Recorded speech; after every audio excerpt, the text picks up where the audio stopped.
I think one of the things people forget about in this day and age of fitness, that unless you're like actually in the middle of training for something, fitness doesn't have to be 30 minutes, 10 incline, 3 speed, 45-minute optimal lift.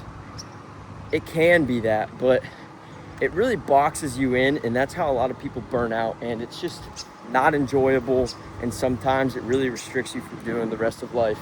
Fitness can also be doing a 30 to 40 minute power lift, just 60-second rest, just getting through it, and then having a beautiful sunrise coming up and ditching the incline walk and just going for a little walk outside. Now, is that going to burn the same amount of calories? No, but is it really going to make that much of a difference? If you're prepping for a show, or you have like a very specific goal and a very tight timeline that you have to reach that goal, then it might matter and you might want to reconsider it. But if you're just trying to be healthy, if you're trying to get your cardio in, you're trying to just lose a couple pounds, whatever it may be, you're going to be fine just going for that walk outside instead of sitting yourself on that treadmill for exactly 30 minutes. And I think it's very easy to forget that fitness can be a lot of other things other than just being hard-nosed to the stone, if you know what I mean.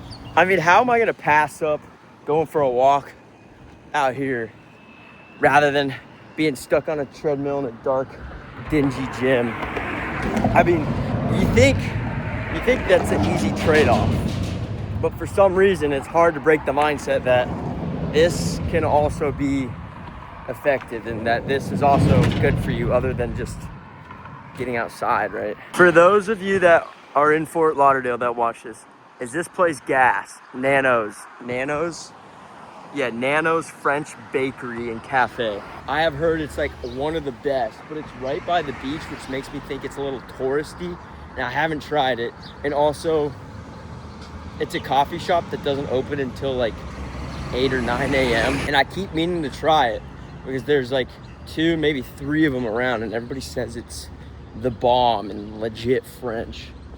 But it looks too cute, too like esque for me to actually think that it's legit, and because of where its location is. So if it is gas, if you have been and I need to go, let me know.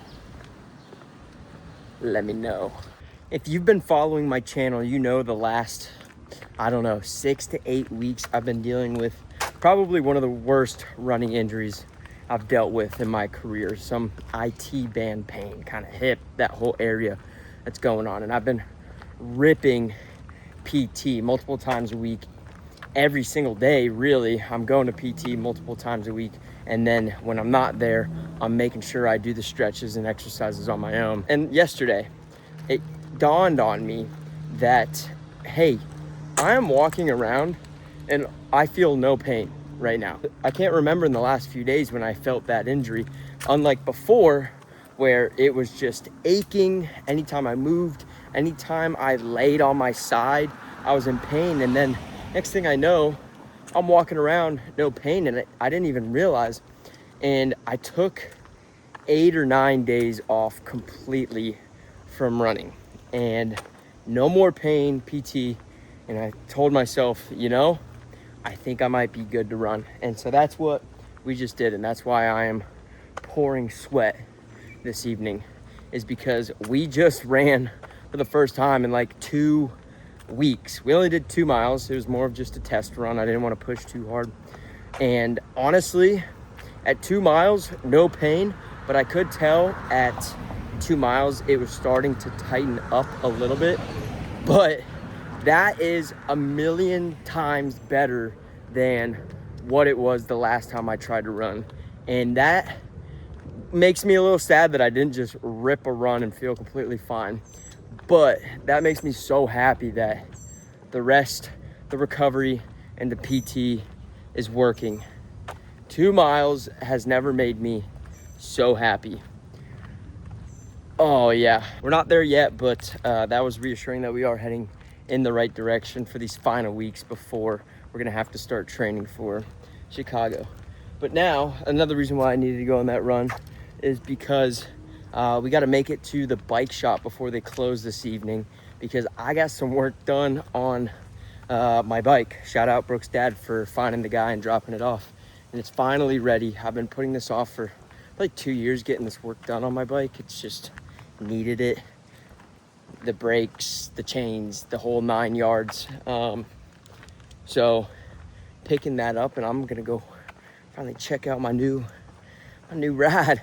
We are so back, baby. 200 buckaroos later, feels like a brand new bike. I am feeling like a kid again. I did not know it. No, I'm just kidding. I've been riding this bike a lot recently. It only took a couple days, but I did not know how freaking clogged up this bike was. This feels so nice. I think I might have to treat myself here. I've got an inkling of a feeling. I'm gonna go scope this out. So I potentially thought I was gonna go to 15th Street Fishery and get myself a little beer while looking at the ocean, but I got there and then I started thinking, dude, this is really old man status, getting a beer by myself just to have a beer and look at something. So I biked back, but a beer still did sound really freaking good. So I am gonna go walk around a little bit more and enjoy this ice cold beer. Doesn't count if you drink it while walking. Up and at it early, and one thing I'm thinking about on this walk is going for a run before the sun's up. Great. Going for a walk before the sun's up. Now, I feel a little weird. I was very tempted to run back-to-back days because I am feeling good, but I told myself, patience. We have about 3 more weeks until I need to start running. So in 3 weeks, we will be 20 weeks out from the Chicago race date in October. Now, a 20-week long prep is long, yes, that's for sure. And I normally wouldn't do 20 weeks, but the fact that I haven't been running really for 6 weeks and making any speed progress, it's not technically gonna be a part of my prep, but by 20 weeks, I need to be running and pushing again. So when I do a 18, I haven't decided, 18 or 16 week long actual prep where I'm hammering away, that I come into that in shape. So patience right now, as much as I can feel myself being so close to that finish line. So no run today, just a walk. I mean, now that I am not running, I've really enjoyed going for these walks, and most of the time I'm getting my lift in the morning, or if I'm biking, my long bike in the morning. But today I have PT at the end of the day, and I figured, I'm gonna get up, go for a walk, do my PT, and then on my way home, then go to the gym. So switching up the schedule a little bit just sometimes keeps things interesting. And also, just starting your day with a little walk, so nice. After that nice and calm morning walk and way to start my day yesterday became a whirlwind quickly after. I felt like I had the greatest start to the day ever, and then the rest of the day was a whirlwind all the way until I went to bed. And the saddest part is, when I went to bed, I couldn't fall asleep because I was still so overstimulated going on in my head. So welcome back to another morning. Although this morning is a little bit different. We're not going for just a nice calm little walk to start the day. If you remember earlier in the video, I went for my first run in weeks, no pain, and I was very excited about it. And then the following day, yesterday, I went to PT, and this was the first PT session that I came in and my hip was still in place. That has been the main issue of all this. My stabilizing muscles are too weak, and my hip comes out of place when I run, and then it hurts and I can't run and it hurts to walk. Well, I felt better. I ran, it felt better. I went to PT, they said I was better than I was before. So that's what we're doing again today.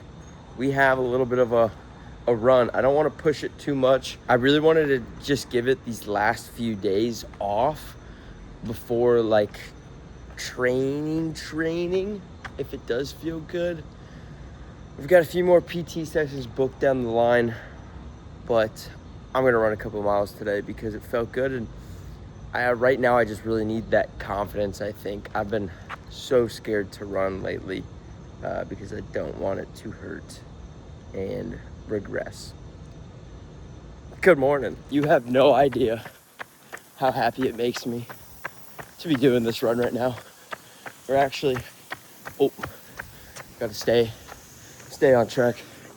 Wow, 2.5 miles, zero pain, like a 8:50 pace, and I wanted to keep going on forever. I know originally I said 2 miles, but I was like, well, the other day I did 2 miles.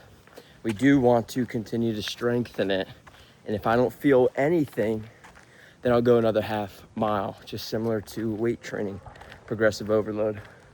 And so that's what we did, and it felt like nothing is wrong. Thank you, my boy Jack. Shout out XL Therapy, and also Neil for the recommendation to Jack, because that, as stupid as it sounds, I know only 2 miles, that is the first time I've ran with zero pain. I mean, honestly, before my marathon in February, because I started getting the hip pain back in February, ran through it and just created more problems, and that felt so good. Oh my gosh, I'm so happy. I'm so happy. We're walking the rest of the way back just as a little cool down and to keep this baby from getting tight. And when we get back, we're gonna do some stretching and all of that just to make sure we're staying down the correct path. But before I end the video, I need to say this out loud because one, it's true, but it's one of those things that you know it's true, but it's hard to get yourself to believe and be convinced. So that's why I need to say it out right now, because I'm going to speak it out loud and make myself trust the process, because the process is true. As little as I have been running the last 5 weeks, 6 weeks, something like that, and then especially no running the last almost 2 weeks, the amount of actual fitness I have lost is very negligible for a couple reasons. The first being, you just don't lose fitness that fast. Yes, when you get back, you're gonna feel not exactly there. You're gonna feel like your running form's a little off. You don't just lock right back in. But after 2-3 runs, you're gonna be right back to where you were. It's not gonna take another 6 weeks to get back to where you were before. So that is the first part. You don't lose fitness as fast as you think. It will go away, but it does come back pretty quick. So there's nothing to panic there. But if you're gonna be out for an extended time, kind of like I was, I know you can be out a lot longer. There's always a lot longer. But another great way to hold on to that fitness is by doing some other form of cardio, keeping your heart in good shape. Now, coming back, your legs are gonna be sore, your running form's gonna be a little weird, and you're not gonna be able to rip your 20-mile runs, but you will bounce back faster, a lot faster, if you have been doing some other form of cardio and keeping your cardiovascular system in shape. So I've been hammering the bike now. The longest bikes I've done is 90 minutes. Let's say that's maybe like a 12-mile run, which I think at this point in my prep, I wouldn't be doing anything more than a 12-mile run anyways. So that's pretty on par. So I'm expecting to, when I do come back fully, to be a little off in the beginning because I haven't really ran that much, but for it to come back fierce and fast because you don't lose fitness that fast. And I've been doing other forms of cardio. As hard as that is to believe when you're trying to convince yourself to take time off, it's what you got to do. So had to put that out there. I'm going to end the video here. Got to do some stretching. Thanks for watching another one. Don't forget to like and subscribe, and I'll see you in the next one.